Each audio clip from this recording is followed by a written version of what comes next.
Hello friends, आज हम book का रिव्यू करेंगे karma a yogi's guide to crafting your destiny by Sadhguru. India में या वो इंडिया में ही कह सकते हैं कि बुक रीडिंग करने वालों की ज़्यादा ऐसी संख्या नहीं होगी। आई गेस बुक रीडर्स इतने मुझे नहीं मिलते हैं, so on the basis of that. But जो जो जेन्युइनली बुक रीडिंग में इंटरेस्ट रखते हैं, जिन्हें इंटेलेक्चुअल अंडरस्टैंडिंग को अपनी इंक्रीज़ करना है, उनके लिए बुक बहुत अच्छी है, कर्मा बाय सदगुरु। और इन्होंने पूरी कर्मा की डेफिनेशन ही चेंज कर दी है। पहले कर्मा को गुड या बैड में लिया जाता था, इन्होंने पूरी कोशिश की है कि कर्मा को जो है न्यूट्रल किया जाए। तो इसी पर विल स्मिथ जी ने बहुत अच्छी से रेटिंग दी है। कहा है कि कर्मा जो है, कर्मा के द्वारा सदगुरु जो है लिमिटेशंस ह्यूमन की एग्जिस्टेंस और उसकी जो वैल्यूएबल इंसाइट्स हैं और फुलफिलमेंट्स हैं और वेलबींग, इन सारी चीज़ों को डिस्क्राइब करते हैं। मैं कुछ मेन हाइलाइट्स दूंगा और एंड में आ जाऊंगा कि इसका कितना क्या रिव्यू है मेरे अकॉर्डिंग। हालांकि मैं बहुत छोटा समझता हूँ सदगुरु के सामने अपने आप को रेटिंग देने के लिए, बट रियली ये बुक एक जेम है। ठीक है, सबसे पहले ये बुक 3 पार्ट्स में डिवाइडेड है, जिसमें फर्स्ट पार्ट है आपका इंट्रोडक्शन, सेकंड है आपका कर्मा योगा और थर्ड है कर्मा कन्वर्सेशंस। ठीक है, उसके बाद फिर इस बुक में टोटल 17 सूत्रास दिए गए हैं। अगर आप इन सूत्रास को ध्यान से पढ़ेंगे और इसको डीपली फील करेंगे तो ये जो सूत्रास हैं काफ़ी लाइफ चेंजिंग सूत्रास हो सकते हैं, बशर्ते इन्हें आपको अपनी रेगुलर हैबिट्स में लाना होगा और इन्हें याद रखना होगा। इसके अलावा कुछ टर्मिनोलॉजीज ऐसी यूज हुई हैं जैसे भूता शुद्धि, कुल वेदना, ऋणानुबंधा एटसेट्रा, कार्मिक मेमोरी, ये सारी चीज़ें जो है आपकी अंडरस्टैंडिंग को और भी ज़्यादा डेप्थ तक के लेके जाएंगी।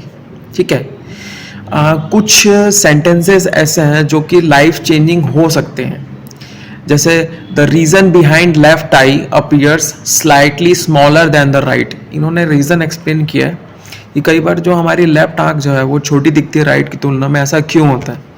नो वर्क नो फूड का भी ये सिद्धांत जो इन्होंने एक दिया है। और एक बहुत ही इंटरेस्टिंग किस्सा इस बुक में दिया है कि एक योगी था जो गंगा नदी के किनारे योग कर रहा था, तपस्या कर रहा था, और उस नदी में बाढ़ आई। बाढ़ आने की वजह से वो योगी जो है वो मिट्टी के अंदर दफन हो गया। 4 या 5 महीने बाद जब वहाँ खुदाई की गई तो वो योगी जो है इतनी ज़्यादा अपनी साधना में लीन हो चुका था कि वो जब खुदाई के दौरान जब उसे ठोकर लगी तो उससे खून निकला, वो जागा और उठा और वहाँ से चला गया। और उसके पीछे उन्होंने रीज़न बताया कि उसके कुछ कर्मास जो थे वो अधूरे रह गए थे, जिसके वजह से उसकी डेथ नहीं हुई। तो उन्होंने बताया कि योग में, मेडिटेशन में या फिर स्पिरिचुअलिटी में इतनी पावर होती है कि इंसान जो है ये मृत्यु को भी जीत सकता है। इसके अलावा karma is not some external system of crime और पनिशमेंट, जिससे इन्होंने क्लियरली बोल दिया है कि कर्मा जो है राइट और रॉन्ग के बीच में कुछ भी नहीं है। ठीक है, इसके अलावा इन्होंने सेक्रीफाइस को बहुत अच्छे से डिफाइन किया है कि giving up something for something is commerce, पर giving up something for nothing is sacrifice.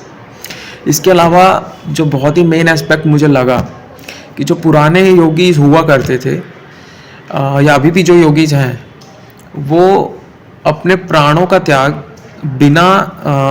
बिना किसी बीमारी में पड़े या बिना हॉस्पिटल में एडमिट हुए एक साधना या महासमाधि के रूप में वो एकदम स्मूथली जो है लाइफ से आउट हो जाते हैं। उसके पीछे रीज़न क्या है ये उन्होंने एक्सप्लेन भी किया है। और योग और अपनी कुंडलिनीज को जागृत करने के बाद जो आपके पास एक पावर आती है कि आप जो है अपनी डेस्टिनी को खुद क्राफ्ट कर सकते हैं, आप उस पर कॉन्शियसली वर्क कर रहे हैं। क्योंकि 99% लोग या उससे भी ज़्यादा लोग अनकॉन्शियसली चले जा रहे हैं, जैसा उनके सामने आ रहा है वैसा वो चले जा रहे हैं।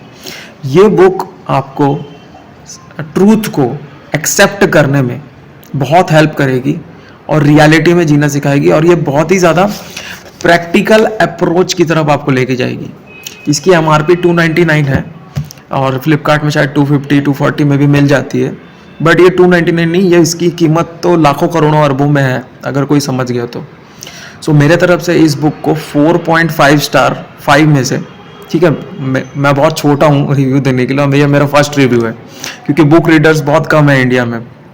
अगर आप मेरे चैनल को देख रहे हैं तो मैंने इस बुक के बारे में जितना अच्छा डिस्क्राइब कर सकता था उतना मैंने किया। लास्टली मैं बोलूँगा कि इसमें एक बहुत अच्छा सेंटेंस लिखा है कि अचानक से अगर लोग दुनिया की जो 7.8 बिलियन पॉपुलेशन है वो पूरी की पूरी इंडस्ट्रियस थिंकिंग वाली हो गई, तो ये जो है वर्ल्ड है ये 20 ईयर्स में फिनिश हो जाएगा, क्योंकि इतना पॉल्यूशन क्रिएट हो जाएगा। सो हम थैंकफुली उन लोगों को धन्यवाद देते हैं कि वो लेज़ी हैं और जिसकी वजह से ये दुनिया बची हुई है। ऐसे कई जगह उन्होंने फन और कॉमेडी लाने की कोशिश की है। सो मस्ट रीड है, ज़रूर इस बुक को रीड करें और कमेंट सेक्शन में बताएं कि मेरा रिव्यू कैसा लगा और इसके अलावा इसमें मैं और क्या ऐड कर सकता हूँ। थैंक यू, नमस्कार।